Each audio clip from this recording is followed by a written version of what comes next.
E se eu te dissesse que talvez Paulo nunca tenha escrito carta nenhuma, que aquele apóstolo que teria fundado metade da teologia cristã pode ser só uma criação literária do segundo século? Pois é, o que a maioria dos cristãos considera como base da fé pode não passar de pseudônimos, invenções e edições tardias. E vamos ver o que a história não conta nos púlpitos.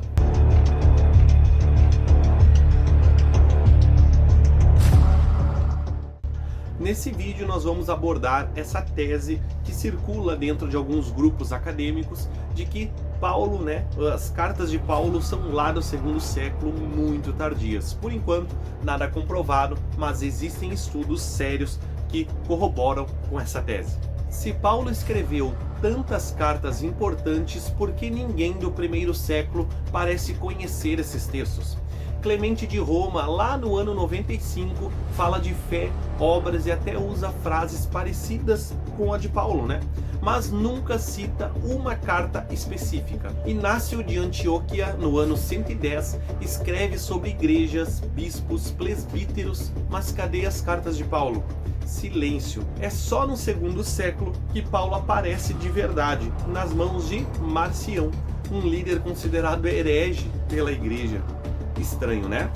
As cartas falam de brigas contra heresias, de disputas sobre carne e espírito, de discussões sobre fé e obras. Isso soa muito mais com debates do segundo século do que com cenários caóticos do cristianismo nascente lá do primeiro século. É como se as cartas estivessem respondendo a problemas que só existiam décadas depois da suposta morte de Paulo.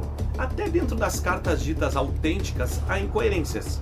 Uma hora, Paulo anuncia que o fim do mundo é iminente e logo depois esse mesmo Paulo parece se preocupar em organizar cargos e funções duradouros dentro da igreja. Ora, ou Jesus estava voltando logo, ou precisávamos estruturar uma instituição. As duas coisas não cabem na mesma cabeça. Isso levanta uma suspeita.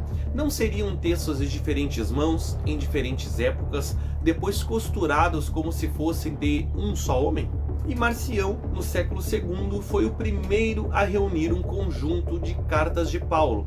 Para ele, Paulo era o verdadeiro apóstolo da graça contra o Deus severo do Antigo Testamento. Agora, pensem comigo. Se as cartas só aparecem claramente em sua coleção, será que não foram justamente criadas ou editadas neste contexto? Depois a chamada Grande Igreja adaptou essas cartas para domar a teologia de Marcião. Ou seja, o Paulo que conhecemos pode ser fruto de disputas internas do segundo século, não de missionários lá do primeiro século, como é descrito hoje nas academias. A hipótese radical é clara. Paulo pode nunca ter existido como escritor. Sua figura teria sido inventada retroativamente como um apóstolo que legitimava a ruptura do cristianismo com o judaísmo.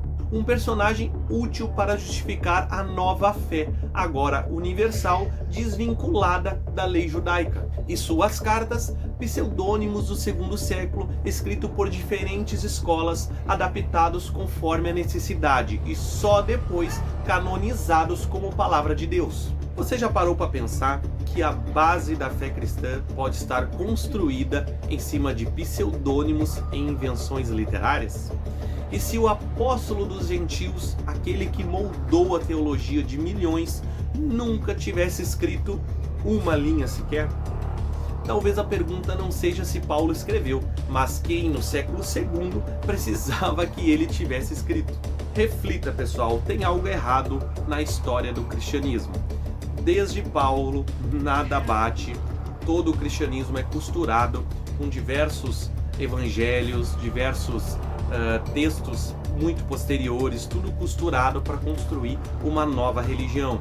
E essa tese corrobora com a tese de que o cristianismo não passa de uma invenção greco-romana para subjugar a fé judaica. É isso, pessoal. O que você achou dessa tese? Deixe seu curtir, seu comentário, siga aqui o canal. Muito obrigado e vamos destrinchar o que de fato é o cristianismo. Se essa tese de que as cartas de Paulo são do segundo século vir no futuro a se concretizar, isso simplesmente é uma bomba atômica dentro do cristianismo, e de uma vez por todas essa religião vai cair por terra. Muito obrigado.